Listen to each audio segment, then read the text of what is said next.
O Diogo falou de publicidade, transparência e emendas. Vamos para essa notícia agora, porque o ministro do Supremo Tribunal Federal, Flávio Dino, deu 30 dias para que a União e os estados publiquem regras sobre o envio de verbas de emendas parlamentares a universidades e fundações ligadas a instituições de ensino superior. Segundo Dino, a publicação deve ser feita, abre aspas, para que haja aplicação e prestação de contas adequadas quanto às emendas parlamentares federais, com transparência e rastreabilidade, fecha aspas. A decisão foi tomada a partir de uma auditoria da Controladoria Geral da União, que fez uma fiscalização sobre as 33 entidades sem fins lucrativos que mais receberam verbas por meio de emendas parlamentares entre fevereiro e dezembro de 2024. Como é que você vê, Diogo da Luz? Exatamente isso. O governo usando o nosso dinheiro, o dinheiro seu, o dinheiro de cada um de nós, sem dar transparência alguma, em conivência com o Congresso. E eu não tenho dúvida que se o Flávio Dino for a fundo nisso aí, ele vai achar algo muito parecido com o que nós já vivemos de mensalão, de lava-jato, de outras investigações muito intensas, porque o que estão fazendo com o nosso dinheiro, dessa forma escondida, entregando tanto desse dinheiro na mão de ONGs ou de fundações de empresas públicas cuja fiscalização não é clara o suficiente, me deixa muito claro. Se fosse correto, seria transparente. Não teria nenhuma razão para ser tão obscuro se estivessem feito as coisas dentro da lei. Não tenho dúvida, se puxar o fio da semeada, vou encontrar coisas assustadoras aí. E aí, Raquel Galinatti? Qual é a preocupação, imagino eu? Que essas emendas, algumas instituições, fundações, não tenham a rastreabilidade necessária para se fiscalizar se esse dinheiro não está sendo destinado para uma emenda, por meio de emenda parlamentar para uma entidade que depois vai usar desse dinheiro de maneira ilegal, até para corrupção, enfim. Você vê com bons olhos essa medida, esta manifestação do ministro Flávio Dino? Não só é pontual, é digna de elogios, mas eu espero que permaneça com essa conduta de exigir transparência dos gastos e cofres públicos. Houve uma suspeição pelo próprio ministro Dino de pagamento a organizações não governamentais por ausência de transparência do fluxo, de qual é o direcionamento dessas emendas, e inclusive a entidades que apoiam essas ONGs. Então, o que a gente vê é o sarro realmente com o dinheiro público. As emendas parlamentares, elas devem ser aplicadas para a população, para o povo. E a gente não vê o desvio, a gente não vê o fluxo desse dinheiro, a gente não tem noção do que acontece. A gente sabe, inclusive, que bases do governo, bases aliadas do governo, por muito tempo foram aquelas beneficiadas para recebimento de emendas. Isso não só no âmbito federal, no âmbito dos estados. Inclusive, a decisão do Dino também é correlata e paralela para que a Controladoria Geral da União, para que a AGU e para que o MEC controle essas emendas relacionadas às universidades também nos seus estados. Então, é algo que deveria ser necessário, triste e vexatório, o Supremo Tribunal Federal ter que exigir algo que já deveria estar sendo feito há muito tempo. Ô Paulo Loyola, a gente está com a nossa Constituição atual desde 1988, e desde lá já está escrito que todo ato da administração pública deve ser público, deve ter atenção à publicidade. Isso envolve, inclusive, o processo legislativo e o processo das emendas parlamentares. Por que agora tem que se criar, só agora tem que se criar uma regra para que isso seja de fato público, rastreável, transparente? Qual é o interesse dessas pessoas, ao longo de tantos anos, desde 1988, de não ter regras de transparência para o caminho das emendas parlamentares? Primeiro que eu acho que tiveram umas mudanças em relação às emendas mais recentes, e isso também está demandando uma certa atualização. Fico feliz que estejamos, inclusive, alinhados aqui nesse processo, ver o ministro Flávio Dino, que foi indicado pelo presidente Lula, fazer uma ação em prol da transparência muito me agrada. Quero aqui dar meus parabéns para o ministro. Tem sido um ministro importante nesse combate à falta de transparência. Agora, o que a gente está vendo, Kobayashi, para tentar responder a sua pergunta, nada mais é do que o que a gente viu durante toda a história da democracia brasileira. os próprios parlamentares agindo em causa própria, então não há nenhum tipo de interesse por parte deles de que haja mais transparência sobre o processo, porque isso certamente limitaria o seu grau de atuação, necessitando uma intervenção do STF, do ministro Flávio Dino, para controlar essa questão que, de fato, vem aí se perdendo ao longo dos últimos anos, não só aumentando muito em termos de carga, como também com muito pouca transparência para que a sociedade brasileira possa aplicar sua fiscalização. Se a gente pega o índice de valores destinados a emendas parlamentares, mesmo com correção, tá? Porque é natural que os valores nominalmente vão subindo ano a ano. Mas mesmo com correção, assim, a gente teve um salto gigantesco nos últimos anos em emendas parlamentares. Só no ano passado foram quase 50 bilhões de reais em emendas parlamentares. Koba, isso para mim é a prova mais clara e cristalina de que quem manda no Brasil hoje não é o Lula, não é o governo federal, e sim o Centrão. E isso é uma máquina para o Centrão se perpetuar cada vez mais no poder. E o Centrão, inclusive deputados que se comportam como, já estão dentro do PL, dentro do PT, que se elegem não mais por sua defesa ideológica ou por eles defenderem aquilo que eles acreditam, mas simplesmente por regarem os seus parceiros e as suas bases eleitorais com emendas com um volume cada vez maior. Foram quase 50 bilhões de reais. Isso não é único e exclusivo do governo Lula atual, Koba. Isso acontece desde a época do governo Bolsonaro e governos anteriores. Você comparar a formação dos ministérios, do quadro de comando do país, do governo Lula 1 e 2 para o governo Lula 3, você consegue observar o volume de presença do Centrão nos cargos mais importantes. Ou seja, o Flávio Dino, na minha opinião, aqui está tentando defender alguns interesses até da própria base ideológica do PT, que não se elege com base nas emendas que destinam, e sim com base no seu posicionamento ideológico.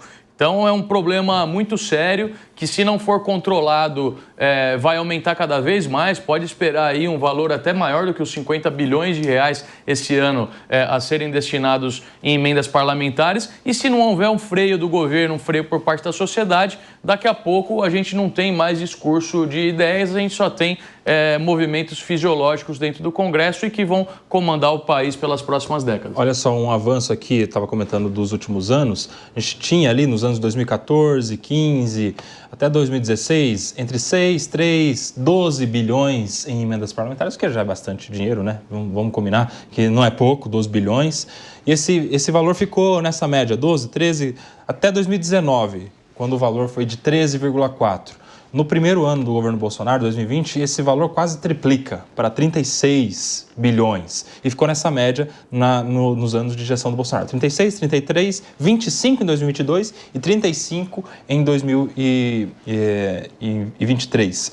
E depois isso salta 44 e 50 bilhões, ou seja, só subindo nos últimos anos. Ainda mais, Diogo da Luz, se a gente pega na comparação com os últimos 10 anos... 2015, por exemplo, as emendas parlamentares eram de 3 bilhões. Em 2025, mais de 50. Olha que evolução. Essa escada intensa começou quando Eduardo Cunha era presidente da Câmara. E fica muito claro que quanto mais fraco for o governo naquele momento, mais os parlamentares vão se aproveitar e vão aumentar as emendas. É isso que tem acontecido desde então. Veja os anos em que houve os aumentos e veja como o Executivo estava nesse momento. Agora, não tenha dúvida alguma, o Executivo está satisfeito com isso. Ele está de acordo, porque no fundo, o que eles fizeram foi uma inversão de papéis. Hoje a gente vê o Executivo, que deveria executar o orçamento, ele que escreve, que manda para a Câmara, para o Congresso, melhor dizendo, e o Congresso faz as suas modificações, aprova e devolve. E nessas modificações que faz, ele passa a participar da execução também. Eles invertem os valores. E na hora de fiscalizar o Executivo, o Legislativo não fiscaliza porque ele virou também executor. E ficou uma coisa que agrada a todos, porque ninguém fiscaliza ninguém e o dinheiro público perde totalmente a transparência, mas reclamam que o problema está nas redes sociais. Pediu, Paulinho. O Diogo falou uma coisa muito interessante, ele só não falou qual foi o governo onde teve esse salto de emenda, que ele diz que justamente onde tem um governo fraco, o governo legislativo... Dilma. Governo Dilma, não precisava ter falado. Não, o senhor está enganado. 2014, estou enganado? Tá enganado. Onde houve 2014 a Dilma não era presidente da República. Não, Anote Diogo. aí. Não, Diogo. Onde houve um salto na questão das emendas parlamentares foi no ano de 2020, durante o governo Bolsonaro, Diogo. Era isso que eu ia complementar a sua fala. É onde você vê que o gráfico... Não, Diogo, só um minutinho, calma. Não precisa ficar repetindo também. O gráfico está aqui e ele dá um salto, ele duplica, ele triplica em 2020 durante o governo Bolsonaro. Então, só aí ajudar o colega que esqueceu de falar qual era o governo que estava fraco e que foi eu não esqueci de capturado pelo Legislativo. Eu não esqueci de falar nenhum governo, eu não citei especificamente, mas eu falei, pelos anos ficou muito claro. Foi no governo Dilma, foi no momento do governo Bolsonaro e foi no momento do governo Lula, claríssimo. Onde houve o salto. Sim. Não foi no governo Dilma, foi no governo Bolsonaro. Eu tenho uma provocação, então, Paulinho, para você. Tem uma provocação, Paulinho. Tem uma diferença aí. Antes, até o ano anterior do Bolsonaro, era um valor muito menor de emendas parlamentares, mas além das emendas parlamentares, tinham outros métodos de moeda de troca. Além das emendas parlamentares, a gente tinha nomeação em ministérios, um monte, e em estatais. No governo Bolsonaro, ele quase triplica as emendas parlamentares, de 13 para 36, né? Mais um pouco teria triplicado, mas nos ministérios de primeiro escalão ele não negociou com o Centrão, né? Só em alguns casos específicos, por exemplo, Ciro Nogueira, do PP, mas especificamente para o ministério político, né? Ou seja, não era um ministério técnico de outro ponto de vista. Mas, para além disso, se teve algum outro, não me recordo agora. Ou seja, tem essa diferença, né? Deixo de dar ministérios e dou mais emendas também. O que é diferente desse governo também, né? Tanto do governo anterior do Bolsonaro quanto do próximo, que é muitas emendas e também muitos cargos estatais e aquilo tudo. E aí, Paulinho? Foi a mesma coisa em 2014, rapidinho, porque 2014 era Dilma sim a presidente, não tem a menor dúvida. É quando acabou com o mensalão e aí cresceram as emendas. Essa foi a mudança. Na verdade, numa rápida pesquisa aqui, Kobayashi, a gente dá para ver que a gente tinha pelo menos 10 ministérios com o Centrão durante o governo. De primeiro escalão? Primeiro escalão. Quais? Posso falar aqui quais? Claro. Cidadania, com progressistas, saúde, com progressistas, desenvolvimento regional, progressistas e republicanos, agricultura, mas ministérios políticos, né? Ministérios políticos. Mas qual é a diferença? A diferença é você pegar um ministério técnico e dar para um político. Mas todos esses eram políticos. Então, mas ministério de natureza política. Desenvolvimento regional não é técnico? Saúde não é técnico? Saúde é técnico. Estava na mão de um político. Tudo bem, progressista do Queiroga. Mas veja quem era. Articulado com o apoio do Centrão. Tudo bem, mas veja quem era se não tinha o currículo técnico. Porque essa era a discussão do Ministério do Bolsonaro. Se fazia ou não indicações técnicas para os ministérios e não políticas. A gente vê, por exemplo, nos governos anteriores e nos governos posteriores, gente que não tem nada a ver com a paçoca no ministério. Quando a gente estava vendo saúde do Lula, quando a gente que é uma médica. Quando a gente estava vendo, por exemplo, a negociação da reforma ministerial recentemente, quando a gente estava vendo na reforma ministerial recentemente, o Fufuca, por exemplo, ele poderia tanto ficar com o Ministério dos Esportes, quanto do Porto, quanto de qualquer... Meu herói, pode fazer qualquer coisa, ele resolve qualquer problema, entendeu? Ou seja, essa era a negociação. Ou seja, porque pouco importa a tecnicidade para o cargo. Essa é a discussão, na verdade. E uma coisa que é clara aqui, que o Paulo Loyola não vai poder discordar. Ele discorda de qualquer coisa. Acredite. Deixa que eu discordo. Pode deixar que eu discordo. Vamos ver se ele vai discordar dessa. Uma diferença clara do governo passado para esse é justamente a quantidade de ministérios. Passamos de 23 ministérios hoje para 39. Ou seja, quase o dobro de ministérios. E o governo preocupado em caçar pelo em ovo e buscar gente aí que fatura R$5 mil no Pix para querer taxar e para poder sustentar essa máquina absurda para pagar esses quase 50 bilhões de reais em emendas parlamentares. É um absurdo. Discorda do número de ministérios agora, Paulo? Não preciso discordar, Rafael. Porque é verdade. O que você precisa entender, e estudando gestão pública, é que mudar o número de ministérios, dividir a gestão, não necessariamente aumenta o custo, que é o que você quer implicar. Mas não nesse caso, né? Nesse caso a gente sabe... Não, Rafael. O que muda... Vamos lá, mais uma vez. Se a gente estudar gestão pública, você vai ver que o que muda o custo da máquina não é a quantidade de ministérios, é o orçamento, é o valor de cargos. Então, se você tinha um ministério que tinha 100 cargos e dividiu em 2, que agora cada um tem 50, isso não faz diferença significativa no processo da gestão pública. Isso Rafael. aconteceu com o governo Lula agora? Me permite só... Se você permitir eu terminar de responder, eu respondo sua próxima pergunta. Sim, responda. Então, o que você vai verificar é que, mesmo com o aumento da quantidade de ministérios, o que favorece a gestão pública, não sei se você já teve alguma oportunidade de trabalhar na gestão pública, Rafael, mas quando você tem, seja na gestão pública ou na gestão privada, muita coisa para gerenciar embaixo de você, você acaba priorizando uma área sobre a outra e algumas coisas ficam sem atenção.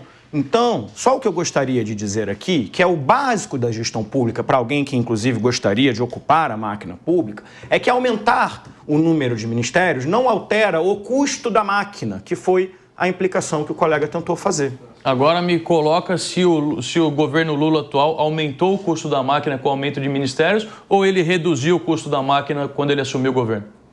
Aumentou o investimento, aumentou a Bolsa Família, aumentou o investimento em áreas, aumentou o salário mínimo, tanto que a gente tem hoje uma série de dados muito positivos no âmbito da economia, justamente por uma presença maior do governo nesse processo da economia. Uma série de dados muito positivos no âmbito da economia. Se você quiser, eu cito.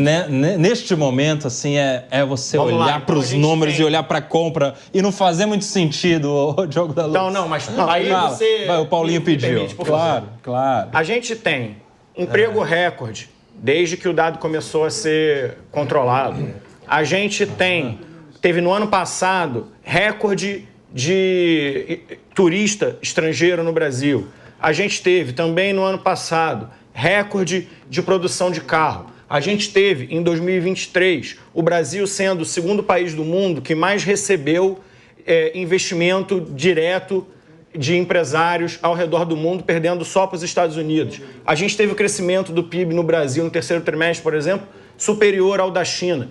A gente tem uma série, sim, de indicadores macroeconômicos extremamente positivos, o que não tira o ponto, que eu também acho preocupante, não da inflação acumulada, mas principalmente da inflação de alimentos que pesa sobre os mais pobres. Só uma coisa, você falou algumas coisas aí, ó, por exemplo, desemprego, níveis os melhores nos últimos 10 anos, desde a série histórica, né? Isso significa que tem menos pessoas procurando emprego, porque também há uma crescente em paralelo do empreendedorismo de pessoas que estão empreendendo e não estão mais procurando emprego, porque estão na informalidade, geralmente, trabalhando por conta. Então, isso também impacta na diminuição do desemprego. Segundo ponto, você falou de recorde no turismo, porque a nossa moeda está desvalorizada. O real, comparado com outras moedas mundo afora, é a que mais se desvalorizou nos últimos anos. Então, fica barato para o estrangeiro vir ao Brasil praticar o turismo. O crescimento do PIB, que você falou que foi muito bom, foi menor do que a previsão no início do ano. Muito menor do que a previsão lá do Boletim de Focus do começo de 2024. Não. Você está equivocado nessa não. Estou equivocado? Você está equivocado. Checaremos. Pode recuperar e ainda mais. Porque o Boletim de Focus do início do ano errou tanto em 2023 quanto em 2024, muito abaixo do que foi a previsão do PIB correto. Checaremos já. E a questão do carro é porque teve incentivo fiscal, né? Quem se lembra do programa do governo para a indústria automobilística. Por que será que o governo federal do presidente Lula, né, que é historicamente da região do ABC, o trabalhador daquela área metalúrgico, exato, sempre favorece as empresas daquela região? É uma indústria que é intensiva em emprego. É uma indústria que emprega muita gente. Incentivar esta indústria as outras vai indústrias gerar mais não geram emprego. Nem toda indústria é intensiva em emprego. Eu acredito que você saiba disso. Vale lembrar que o Baixo tinha me passado a palavra, você pediu um pequeno comentário e não devolveu mais. Né? Fui sendo interrompido e corrigido. Interrompido? O Kobayashi comentou meus números e ainda trouxe aqui a questão do erro do Boletim Focus. Você interrompido. Não sou eu. Pode ir. Então vamos lá. Você falou que houve grande investimento no turismo. Aumentou o valor do chamado investimento em reais, não em pessoas, não em turistas, justamente pela desvalorização do real, como já disse o Nelson Kobayashi. Aí você fala que investimentos estrangeiros A Bolsa de Valores que o diga, né? Uma fuga brutal de capitais, mas houve maior investimento estrangeiro. Não houve. O investimento foi maior na Argentina do que aqui. E aí você falou uma coisa, dessa vez eu vou concordar. Houve menos gastos e mais investimentos, é verdade. Aumentou muito o investimento na produção de querosene de aviação para os jatinhos da FAB servirem, não 20 e poucos, que já eram muitos, na minha opinião, mas 39 ministros, todos com direito a andar de jatinho da FAB para cima e para baixo, e andaram barbaramente. Esse investimento aumentou. Isso sem falar, é claro, naqueles números mais evidentes, né? Na alta do dólar, bateu os seus recordes aí, passando dos 6, se estabilizando acima dos 6, números não vistos antes, números que, segundo muitos tweets recuperados aí nos últimos anos, já seria motivo para impeachment, né? O ministro da Planejamento falava isso no Twitter quando o governo era anterior e o dólar estava chegando aos 5. Ainda, pressão inflacionária que faz com que o Banco Central eleva a taxa de juros e que a gente pode bater 15% de taxa de juros esse ano, inclusive com o indicado do presidente Lula na presidência do Banco Central. Quer dizer, tá tudo bom na economia? Que céu, que paraíso é esse que eu não tô vivendo, hein, Raquel Galinatti? Só para corrigir mais um dado incorreto do companheiro Diogo aqui. Já puxou a palavra e agora vai. Desculpa. É que se vocês trazem dados que são mentirosos, é minha obrigação corrigir. Mas você é o paladino da verdade. É obrigação, porque se Checagem de fatos, Meta, é com o Paulo Loyola. O Rafael já até te pediu ajuda aqui para falar. Você já conseguiu achar as notas da comunidade do Rafael, o algoritmo? Que ele não achou até agora. A nota da comunidade é o Paulo Loyola. O dado correto, né, que teve recorde de turista, não foi de gasto, Diogo. O que a gente teve recorde de turista foi de total de turistas, que teve 6.600.057.377 turistas, que foi um crescimento de mais de 12% relacionado a 2023. Então, isso não foi em valor, foi em relação à quantidade de turistas. E eu quero lembrar também, companheiro Kobayashi, que a questão do aumento do dólar se deu ali no fim do ano, não tendo impactado esse número, principalmente porque viagem internacional são viagens programadas de longo prazo. Eu tô falando, o dólar alto, de fato, não impactou diretamente no fim do ano. Não impactou os mais ricos que vão para a Disney. Vai impactar o mais pobre que vai fazer compra daqui a pouco. Que vai subir o preço. Só uma coisa rapidinho. Não é o dólar que subiu, é o real que caiu. A gente também vai falar, porque o dólar ficou caro. Não. O real que está perdendo muito do seu valor. Ô Koba, só para finalizar também aqui, que o Paulo Loyola adora corrigir as informações dos colegas da mesa aqui. Vamos lá.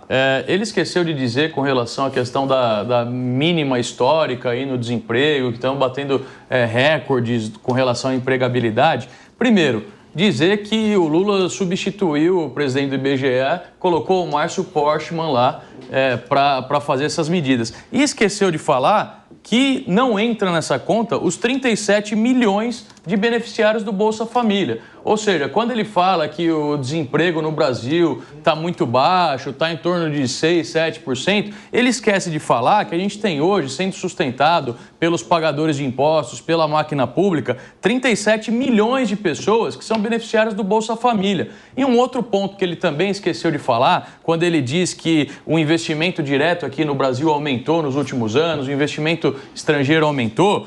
Antes do Lula assumir, no último ano antes dele assumir, o valor de investimento estrangeiro no Brasil era de 33,9 bilhões de reais. O Lula assumiu, caiu para 24,3 bilhões. Ou seja, nesse último ano aumentou para 30 bilhões. Aumentou frente à queda desse atual governo, não frente ao que a gente tinha antes do governo assumir. O que eu trouxe foi que o Brasil, em 2023, foi o segundo país do mundo que mais recebeu investimento direto privado, Rafael. Então, interessa menos a comparação com o ano anterior e interessa mais aquilo que se refere ao capital disponível e aonde ele foi aplicado. No caso de 2023, o país foi o segundo do mundo.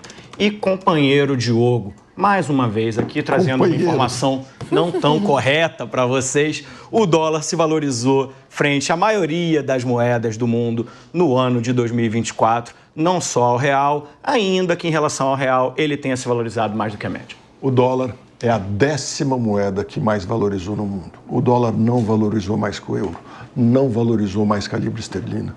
Até mesmo o peso argentino está ficando melhor do que o real brasileiro. Essa é a realidade. Opa, temos uma desinformação aqui do Paulo Loyola. Como assim? Teremos que checar isso aí, hein, Diogo da Luz. Diogo da Luz e Paulo Loyola, nota da comunidade. Quer fechar o tema, Raquel Galinatti? Senão a gente vai para um outro que você gosta também. Podemos? Podemos. Então vamos.